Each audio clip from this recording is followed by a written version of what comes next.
Good evening each and everyone. हम पढ़ रहे हैं बैंक रिकंसिलिएशन स्टेटमेंट और ये हमारा शायद फोर्थ लेक्चर, ठीक है। इलस्ट्रेशन नंबर 3 स्टार्ट करना है अपन को। कल के लेक्चर में जो लोग नहीं आए थे वो ढंग से सुनो। बैंक रिकंसिलिएशन स्टेटमेंट बनाने के दो अलग-अलग फॉर्मेट होते हैं। कैश बुक की तरह एक सिंगल कॉलम और एक double column. Single column later parts में जाके थोड़ा कंफ्यूजिंग हो जाता है, तो मैं सिंगल कॉलम को फॉलो नहीं करता, मैं भी नहीं करता, डीक्वल साहब भी नहीं करता। हम दोनों ही एक जैसे डबल कॉलम बीआरएस को फॉलो करते हैं। डबल कॉलम में एक कॉलम होता है पर्टिकुलर्स का जिसमें हम डिटेल्स लिखेंगे, एक होता है प्लस आइटम, एक होता है माइनस आइटम। डेबिट क्रेडिट नहीं है, समझना, डेबिट और क्रेडिट नहीं है, ऐसे सारे चीज नहीं। प्लस एंड माइनस मतलब आपको जो जो लाइन आइटम प्लस करना है वो इस कॉलम में लिखो और जो जो अमाउंट माइनस करना है वो इधर। बीआरएस क्या होता है? बैंक रिकंसिलिएशन स्टेटमेंट, जिसमें हम रिकंसाइल करते हैं हमारी कैश बुक के बैलेंस को पासबुक के बैलेंस से।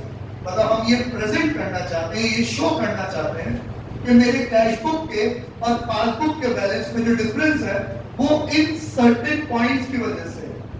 इसको आप प्लस माइनस कर देते हो तो मेरा बैलेंस कहां पहुंच जाएगा?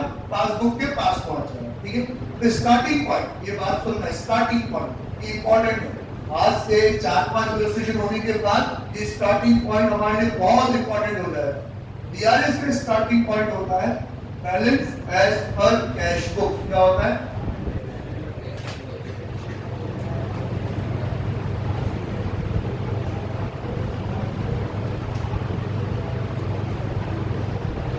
Balance as per cash book अगर पॉजिटिव है, क्योंकि बैंक में तो कैसा भी बैलेंस हो सकता है, आपका पैसा बैंक में पड़ा है तो पॉजिटिव बैलेंस है, आपने एक्स्ट्रा पैसा विड्रॉ कर रखा है तो नेगेटिव बैलेंस है, पॉजिटिव बैलेंस है तो प्लस आइटम, नेगेटिव बैलेंस है तो माइनस आइटम। हमें ये सीखना पड़ेगा कि पॉजिटिव बैलेंस कैसा पहचाना जाता है और नेगेटिव बैलेंस कैसे पहचाना जाता है। आज फिलहाल अपन उस स्टेज पे नहीं है, अभी तो अपन बहुत छोटी स्टेज में है, धीरे धीरे मैं सिखाता जाऊंगा, ठीक है। हाँ, अभी तक जिस लीग में अपन चल रहे हैं उसमें जितने भी क्वेश्चन आएंगे सारे पॉजिटिव बैलेंस वाले। जब नेगेटिव बैलेंस वाला क्वेश्चन स्टार्ट होगा तब अच्छे से आइडेंटिफाई करना सिखाऊंगा कि कैसे पता पड़ेगा प्लस का बैलेंस है कि माइनस का बैलेंस है। हाँ, हाल फिलहाल क्या समझ रहे हैं कि बेटा हमने स्टार्ट किया बैलेंस इस पर कैश बुक से, अब इसमें मैं कुछ पॉइंट्स प्लस करूंगा, कुछ पॉइंट्स माइनस करूंगा।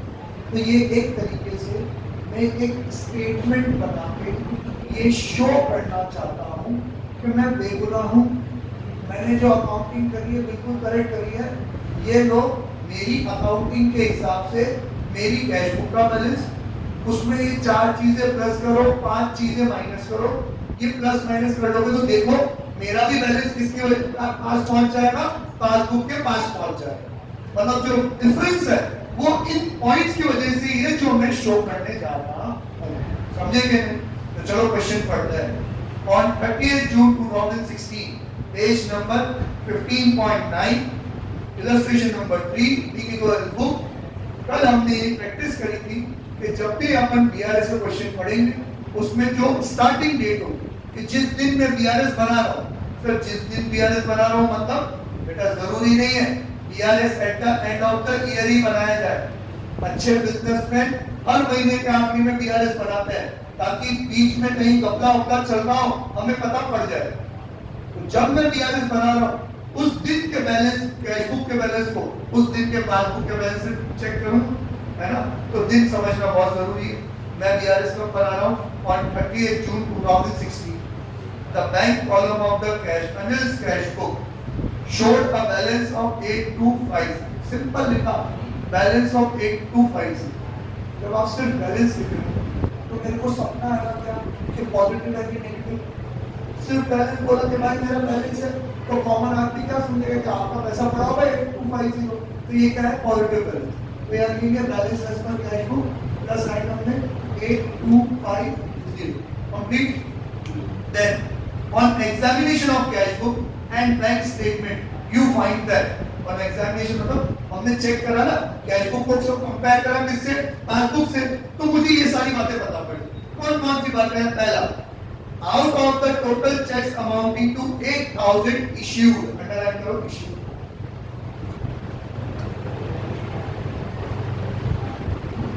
अर्पिता चेक इशू करना मतलब अपन ने चेक किया है किसी को। अब देखो ये जो 28 जून आपने मार्क करा ना, बहुत इंपॉर्टेंट डेट है समझो। जून के पूरे महीने में यहाँ देख लेना, सुन लेना, समझ लेना प्लीज। पहली बार में समझोगे बढ़िया समझोगे, नहीं तो कभी समझ में नहीं आएगा। जून के पूरे महीने में मान लो मैंने 10,000 के चेक क्या करे इशू किए, सबको जिस जिसको पेमेंट देना था सबको मैसेज दे दिए, टोटल चेक कितने के दिए 10,000। अब यार सबका दिनचर्या अलग अलग होता है, किसी ने सेम डे जमा कराया, किसी ने 2 दिन बाद, किसी ने 10 दिन बाद, किसी ने अभी तक जमा ही नहीं कराया। तो इस 10,000 में से 30 जून तक कितने चेक क्लियर हो गए ये मायने रखते हैं। मान लो कि 10,000 तक के तो चेक मैंने इशू किए ना, उसमें से 8,000 तो इशू हो गए। इसका मतलब क्या हुआ सर, जो 10,000 दिए थे 8,000 तो क्लियर हो गए ना, डिफरेंस जो है वो कितने का है 9,000 का है। तो बीआरएस में जो अमाउंट आएगा वो 10 आएगा, 8 आएगा कि 2 आएगा, 2 आएगा। इसलिए ये डेट बहुत इंपॉर्टेंट है, क्योंकि आप ये cheque issue but not presented वाली बात तो आसानी से समझ जाओगे कि सर हमने चेक इशू किया मतलब हमने पेमेंट कर दिया, बैलेंस का कर दिया, हमने कैश बुक में कम कर दिया, वो तो क्लियर हुआ ही नहीं है। पासबुक का बैलेंस वही का वही है, क्या करना चाहिए प्लस। ये तो आम जिंदगी, ये तो कोई भी पहचान लेगा, बच्चा बच्चा पहचान लेगा। 3 दिन से यही करवा रहा हूँ। इंपॉर्टेंट क्या है, लैंग्वेज समझना। डीके गोयल साहब को इंग्लिश बोलना नहीं आती, लिखना बहुत जोरदार आती, तो ये सेम ये 2,000 वाली बात को इतना घुमा फिरा के बोलेंगे कि आप कंफ्यूज या जाओगे कि डिफरेंस 10 का है, 8 का है कि 2 का है। जैसे सेम बात को यूं बोल देंगे, out of cheque issue 10,000, 2,000 clear after 38 June. के 2,000 का क्लियर हुए 38 जून के बाद, तो 2,000 का difference. Out of cheque issue 10,000, 8,000 clear within June. 10,000 में से 8,000 ना क्लियर हो गए जून में, तो इसका मतलब डिफरेंस कितने का है 2,000 का है कि नहीं शायद। कभी बात डायरेक्टली 2,000 बोल रहे हैं, कभी बात 8,000 भी बोल रहे हैं, हमें समझ में आया 2,000। और अगर उनका मूड अच्छा हुआ तो डायरेक्टली बोल दे out of cheque issue 2,000 not presented, खुद ही बोल दे कि जो हमने चेक इशू किया था उसमें 2,000 प्रेजेंट नहीं हुआ। तो इन्होंने भी अपनी जिंदगी के लेवल बढ़ा दिए, रूट्स प्रो और अल्ट्रा प्रो है कि नहीं। फिर आएगा लेजेंड, अल्ट्रा लेजेंड, चलेंगे अपन धीरे धीरे। अभी क्या बने बैठे अपन सब, ठीक है चलो लैंग्वेज पूरी ढंग से समझो। इसीलिए कह रहा हूँ पूरे क्वेश्चन में जो सबसे इंपॉर्टेंट डेट है ना ये 38 जून तक है। हमें यही जज करना है कौन सी चीज 38 जून के पहले क्लियर हो गई, कौन सी नहीं। डिफरेंस किसका है, जो हो गई कि नहीं हुई, जो नहीं हुई है ना। पढ़ते हैं चलो। Out of the total cheques amounting to 8,000 issued, checks amounting to 5,800 have been presented for payment up to 38 June. कितना प्रेजेंट हो गया 5,800 तो हो गया, तो जो हो गया उससे थोड़ी मतलब कितना रह गया 8,000 में 5,800 के कितने बचे 2,200, तो डिफरेंस कितने का है 2,200।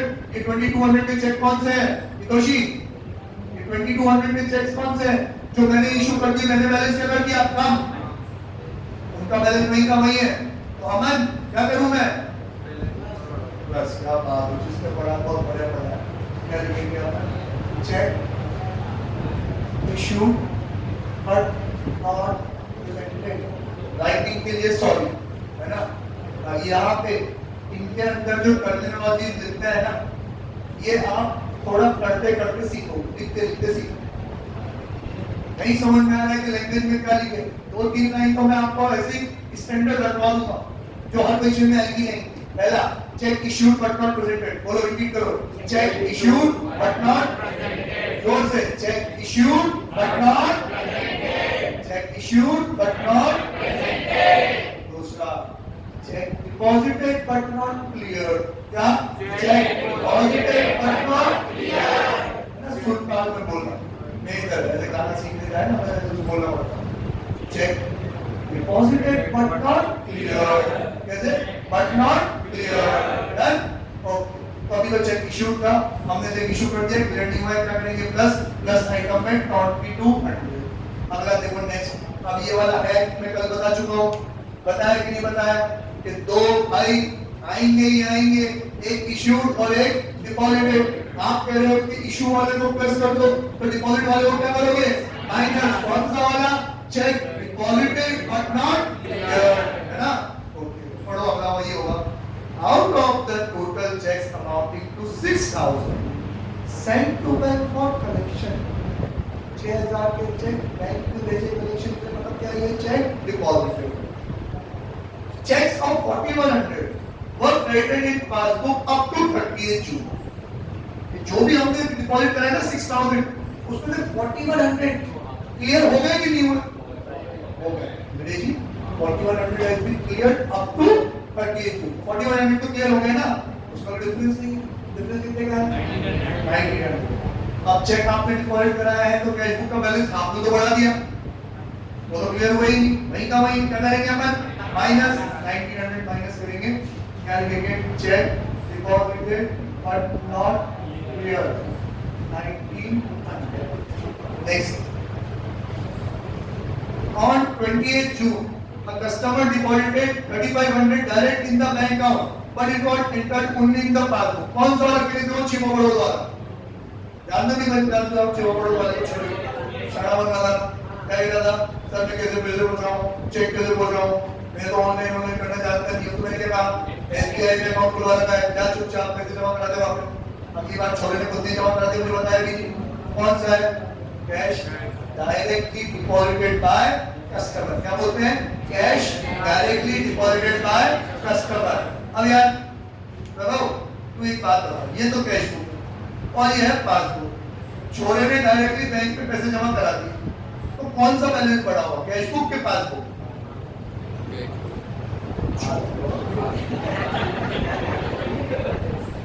उसने पैसे जमा करा दिए, मुझे बताया ही नहीं, तो अपने आप ही बैलेंस बढ़ जाएगा मेरी बुक, पासबुक में बढ़ेगा ना, क्योंकि पैसे जमा हो गए तो बचेगा, आपका बैलेंस बढ़ गया। तो मुझे क्या करना पड़ेगा? उनका बैलेंस कम करना पड़ेगा या अपना बैलेंस बढ़ाना पड़ेगा? अपना बैलेंस बढ़ाना पड़ेगा। मतलब क्या करूंगा मैं इसको? प्लस। तो plus item cash directly deposited by the customer. कितना अमाउंट है? 35। आया कि नहीं आया आपको? कॉमन सेंस है यार, जितने कॉन्फिडेंस से प्रियांश को आ रहा है, बोल रहा है ना, अगला वाला तेरे को ही जवाब देना बनता है। चल दे जवाब। ओ तेरी प्रियांश, क्या इसका जवाब तो कोई नहीं दे सकता। Debit side of Anil's cash book bank column has been overcast by 100। Underline कर लो overcast। overcast। अब आप बहुत सारी पिक्चर देखते हो, अब मैं कुछ पूछूंगा तो तुम गलत जवाब दो। Due to bad influence of Bollywood, पूछूंगी दिल्ली मेरा दिल्ली मारे पूछना तो पड़ेगा। पूछ लो। कास्टिंग मतलब कास्ट करना है ना, मतलब कौन सा हीरो लेना है, कौन सी हीरोइन लेनी है, कौन सा विलन लेना है, साइड यही है ना, ये है बैड इन्फ्लुएंस। कॉमर्स में कास्टिंग मतलब टोटलिंग, कास्टिंग मतलब टोटलिंग। ओवर कास्टिंग मतलब आपने टोटलिंग क्या कर दी? ज्यादा। अंडर कास्टिंग मतलब आपने टोटल क्या कर दिया? कम। समझेंगे? हाँ। अब यार मैं लॉजिक से तो समझा देता, थोड़ा समझ में भी आया, लेकिन सिर्फ समझ में आया। और सलमान खान का डायलॉग है ना, दिल में आता हूँ दिमाग में। हाँ, वही वाली बात समझ में तो आएगा और याद कुछ नहीं रहेगा। अगली बात खुद करते जाओगे, सलमान खान को याद करते रह जाओगे, कंसेप्ट समझ में नहीं आएगा। पहले लॉजिक समझते हैं, फिर दो चीज है, दोनों एस्पेक्ट देखो। एक लॉजिक जो तुम्हें समझ में आए और दूसरा process, thinking process. Next time ये लॉजिक हम कैसे अप्लाई करें, वो अलग कला है, वो कला में सिखाना। लॉजिक तो कोई करता है, कला सिखाना किसी काम कलाकार है ना। चलो कलाकार बनते हैं। पहला तो लॉजिक पढ़ो, उसमें क्या लिखा हुआ है। लॉजिक लगाने के लिए कंप्लीट नॉलेज होनी चाहिए अकाउंटिंग। ये बोल रहे हैं debit side of Anil's cash book. किसकी डेबिट साइड? अनिल के कौन सी बुक की? कैश बुक की डेबिट साइड, मतलब रिसीट वाली साइड की पेमेंट वाली साइड? रिसीट वाली साइड। पक्का ना? तो वहां पे डेबिट साइड को लिखो receipt side, receipt side Hindi medium वाले, रिसीट तो बहुत ज्यादा लिखी हो गई, रिसिप्ट साइड है ना। अब पूरा पढ़ते हैं, debit side of enhanced cash book, मतलब कैश बुक की जो रिसिप्ट साइड थी, has been overcast, has been overcast, मतलब रिसिप्ट साइड का टोटल क्या लगता है, कितने से 100। अल्लाह जी, अगर कैश बुक में रिसीट वाली साइड का टोटल ज्यादा है तो बैलेंस ज्यादा आएगा कि कम आएगा, ज्यादा आएगा ना। मतलब आपने टोटली करते साइड गलती कर दी कि पैसे आए थे 5,000 रुपए, आपने लिख दिया 5,100 रुपए। अब मान लो एक्चुअली में 5,000 आए थे और 4,000 गए थे, बैलेंस कितना बचता, 1,000। आपने गलती से 5,000 की टोटल कितना कर दिया, 5,100, और जाने का टोटल बिल्कुल सही लगा 4,000, तो बैलेंस कितना बचा दिया तुमने, 1,100 का बैलेंस बचा दिया ना। तो 100 रुपए की गलती यहाँ हुई तो 100 रुपए का इम्पैक्ट कहाँ गया, बैलेंस में। आपकी गलती की वजह से कैश बुक का, गलती कैश बुक में हुई है, कैश बुक, तो इम्पैक्ट भी कहाँ पड़ेगा, कैश बुक के बैलेंस पे। गलती से कैश बुक का बैलेंस क्या हो गया है, कैश बुक का बैलेंस ज्यादा हो गया है, सलमान खान को नीचे ही दे दिया, तो क्या करना पड़ेगा, माइनस, प्रॉफिट्स को क्या लिखेंगे, माइनस वाली साइड, क्या लिखेंगे, ओवरकास्टिंग ऑफ डेबिट साइड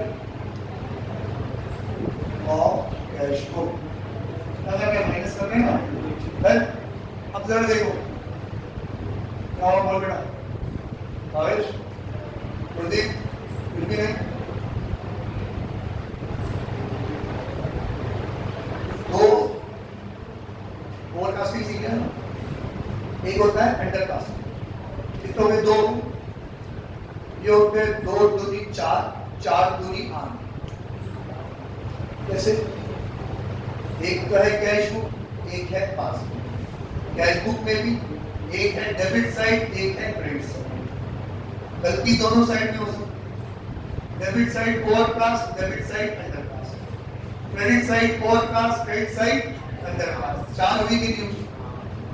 फिर यही 4 गलती किसमें हो सकती है, कैश पासबुक में, पासबुक में भी डेबिट साइड भी है, क्रेडिट साइड भी है, डेबिट साइड का अंडरकास्ट ओवरकास्ट, क्रेडिट साइड का अंडरकास्ट ओवरकास्ट, थोड़ी कितनी गलती हो गई, 8 गलती। अब इन दोनों बुक्स में अमाउंट पॉजिटिव भी हो सकता है और नेगेटिव भी हो सकता है। 4 दूनी 8 यहाँ, 4 दूनी 8 यहाँ, 8 दूनी 16 गलतियां हो, कैसे निकालें, इक्टोलॉजी, जिसके लिए दिमाग जो हो पर्याप्त मात्रा में बहुत रेयर पाया जाता है, इसके लिए सीखते हैं अपन प्रोसेस। प्रोसेस है 3 स्टेप। मैं अभी लिखना नहीं चाहता क्योंकि मेरे को टाइम मिल जाएगा लिखने में और हमारी क्लास और करने का टाइम आ जाएगा, तो मैं लिखना नहीं चाहता। आप लोग मेरे पीछे रिपीट करना और सीखना। अरे कुछ भी लिखना तो बस जो मैं बोलूं वो याद रखें। पहला है बुक, दूसरा है साइड, तीसरा है बैलेंस। बुक साइड बैलेंस, क्या है, बुक साइड बैलेंस, वापस बुक साइड बैलेंस, वापस book side balance, book side balance. बैठ वाली वाला आता है, बुक साइड बैलेंस। तो पहले तो बस की आइडेंटिफाई करेंगे कौन सी बुक में, जिस बुक में होगी उसी बुक का बैलेंस गलत हो, है ना। अब बुक में भी कौन सी साइड है, डेबिट क्रेडिट। अब बुक में हो सकता है डेबिट क्रेडिट लिखा हो, पर हम उस डेबिट क्रेडिट को पहचानेंगे किससे, रिसीट के पेमेंट। किससे पहचानेंगे, रिसीट साइड है कि पेमेंट साइड, क्योंकि उससे हमें आइडेंटिफाई करना आसान है। अब यार रिसीट साइड मतलब आने वाली साइड, अगर पैसा ज्यादा आएगा तो बैलेंस भी क्या आएगा, ज्यादा। पैसा कम आएगा तो बैलेंस भी क्या बचेगा, कम। तो रिश्ता क्या कहलाता है, डायरेक्ट। रिश्ता क्या कहलाता है, डायरेक्ट। कि रिसीट साइड का बैलेंस से direct relationship. Receipt side overcast तो बैलेंस भी ओवरकास्ट, रिसीट साइड अंडरकास्ट तो बैलेंस भी अंडरकास्ट। रिसीट ज्यादा बैलेंस ज्यादा, रिसीट कम बैलेंस कम। पेमेंट साइड के साथ रिश्ता क्या कहलाएगा, इनवर्स। क्योंकि आप सोचो, अगर आपने गलती से पेमेंट साइड की टोटलिंग ज्यादा लगा दी तो आपके हिसाब से पेमेंट ज्यादा हो गया, पेमेंट ज्यादा हो गया तो बैलेंस क्या बचेगा? कम। अगर यही ओवरकास्ट की गलती रिसीट साइड पे ना होकर पेमेंट साइड पे होती तो पेमेंट का टोटल ज्यादा होता, तो आपकी गलती की वजह से बैलेंस क्या बचता? कम। और अगर पेमेंट साइड की टोटली कम हो गई तो पेमेंट कम हो गए तो बैलेंस क्या हो जाएगा? ज्यादा। यस और नो? है कि नहीं? तो रिसीट साइड के साथ डायरेक्ट रिलेशनशिप, पेमेंट साइड के साथ इनवर्स रिलेशनशिप। देन सेम चीज पासबुक, गलती अगर पासबुक में है तो बैलेंस किसका चेंज हुआ होगा? पासबुक का। पासबुक में भी आपको समझना पड़ेगा रिसीट साइड के पेमेंट साइड। अब इसमें दिमाग लगेगा कि हमारे लिए डेबिट मतलब रिसीट साइड, उनके लिए डेबिट मतलब पेमेंट साइड, हमारे लिए क्रेडिट मतलब पेमेंट साइड, उनके लिए क्रेडिट मतलब रिसीट साइड। समझे? उनकी भी रिसीट साइड का टोटल ज्यादा तो उनका भी बैलेंस ज्यादा, उनका बैलेंस ज्यादा तो सलमान ऊपर तो मैं भी ऊपर प्लस। अब समझ रहे हो कि नहीं समझ? ये मैं किसी चीज का रट्टा नहीं पढ़वाना चाहता, किसी भी चीज का प्रोसेस समझा रहा। आप जब अंडर कास्टिंग और ओवर कास्टिंग, इसको बोलते हैं एरर इन कास्टिंग। क्या बोलते हैं? क्या बोलते हैं? एरर इन कास्टिंग मतलब टोटल की गलती हमसे भी हो सकती है, उनसे भी। आज के जमाने में उनसे टोटल की गलती हो ये पॉसिबल नहीं है, क्योंकि बैंकिंग सिस्टम अब 100% कंप्यूटराइज्ड हो गया। कंप्यूटराइज हो गया तो टोटल कौन लगा था? कंप्यूटर। पहले के जमाने में डायरी में खुद बैंक मैनेजर लिख के देता था तो उससे टोटल की गलती हो सकती है। कंप्यूटराइज जमाने में पासबुक की गलती नहीं हो सकती, टोटल की तो नहीं हो सकती। लेकिन यार उनको तो सब कुछ सिखाना है ना, वो तो करो कैसे देखें। Over casting in debit side of passbook, under casting in credit side of passbook, कुछ भी हो सकता है। लेकिन आप बस मेरा बताया हुआ आम बाण इलाज याद रखना, बुक साइड बैलेंस। जब भी एरर ऑफ कास्टिंग देखो, बुक साइड बैलेंस नमूना पेश करता है एग्जाम। चुप बेटा, ओवरकास्टिंग अंडर कास्टिंग कोई सा भी choose. Overcasting cash book, passbook, passbook, overcasting of passbook, debit to credit, credit. सबसे पहले बुक, कौन सी बुक? Passbook, passbook. बुक के बाद साइड, कौन सी साइड? Credit side. पासबुक की क्रेडिट साइड मतलब रिसीट साइड की पेमेंट साइड। पासबुक की क्रेडिट तो रिसीट साइड।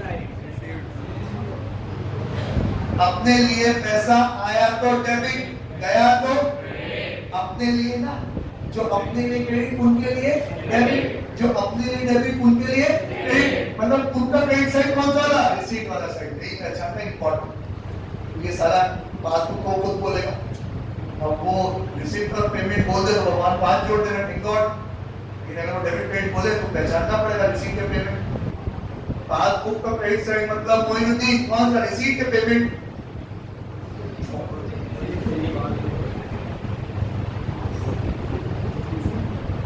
हाँ ध्यान दे मेरा, मेरे भी ध्यान। ऐसा कौन सा ध्यान है जो गलत समझ जाएगी?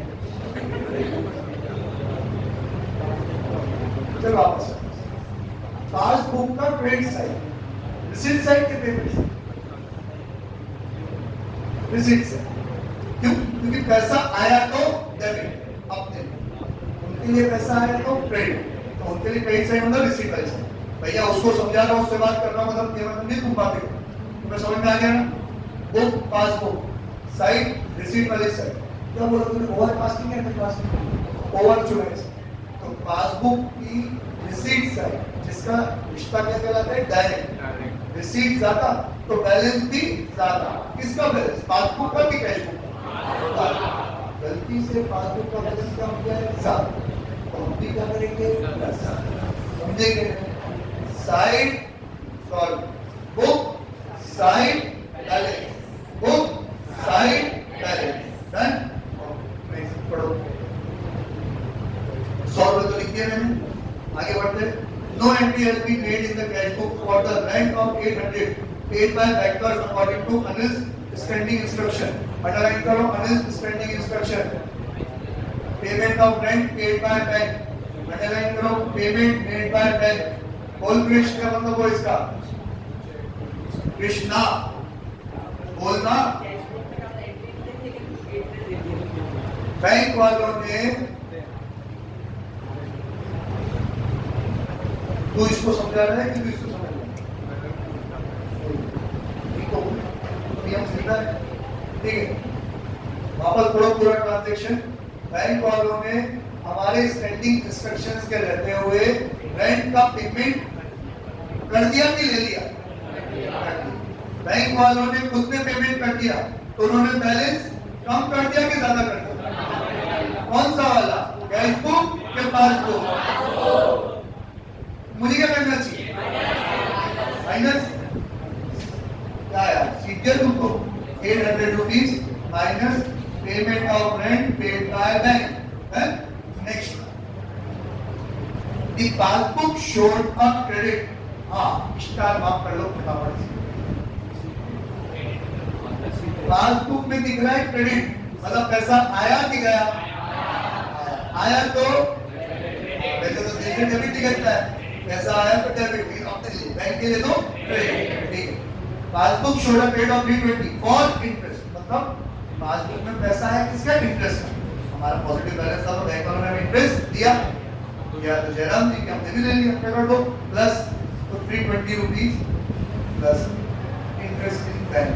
Next, and debit of 40। अब बैंक में डेबिट मतलब उन्होंने पैसे क्या बनाए? डिडक्ट कितने? For bank charges, but these have not been entered in the credit. उन्होंने पैसा बढ़ाया तो हमने बढ़ा दिया, उन्होंने पैसा कम किया तो हम भी कर देंगे minus 40 rupees bank charges complete. Total करो दोनों का 8,000, 2,000, 10,000, 13,000, 900, 70, 30, 14,200, 14,270, 2,840, 2,840। कल भी समझाया था, ये लेजर नहीं है, कैश बुक नहीं है, जर्नल नहीं है जो तुम दोनों साइड बराबर करके आ जाओ। यहाँ पे जिस साइड पैसा ज्यादा होता है उसी साइड लिखना होता है, नहीं तो हमारी तो बचपन से आदत पड़ चुकी है। बचपन मतलब अभी 2-3 महीने से, जहाँ पैसा कम पड़ा बेचारे को सिंपैथी दे दो और पैसा उसको देके दोनों साइड बराबर करो। यहाँ सिंपैथी देने की कोई जरूरत नहीं, ऐसा काम पे जाता है इधर, इसलिए ही जीता है हमारे, ठीक है। 14,270 में से 2,840 माइनस करो, बताओ कितना बचा बेटा? देखिए बोलोगे तुम, कैलकुलेटर थोड़ी बोलोगे, बोल बेटा जल्दी जोर से बोलो। 11,430। इसको अपन लिखेंगे balance as per passbook. Plus item में लिखा है मतलब पासबुक में क्या है? Positive balance. अगर मैं बैलेंस बराबर करने के लिए यहाँ लिख देता तो इसका मतलब मैं ये कहना चाहता हूँ पासबुक में क्या बैलेंस है? नेगेटिव। नेगेटिव थोड़ी है, हमारे हिसाब से ही पॉजिटिव बैलेंस था। इतनी सारी चीजें प्लस हो गई और ये चंद चीजें ही तो माइनस हुई है, तो इसमें से माइनस करेंगे तो बैलेंस कौन सा है? मेरे पास पॉजिटिव बैलेंस है, समझेंगे? ओके, 5:03 लास्ट है तो मैं परेशान नहीं करना चाहता आपको। Bye, tata, see you. Videos time पे देख लेना, नहीं देखोगे तो तुम लोग मेरा एक दूसरा रूप देखोगे, फिर ये मत कहना गए थे तो बड़े बढ़िया थे, आए थे तो न जाने क्या हो गया।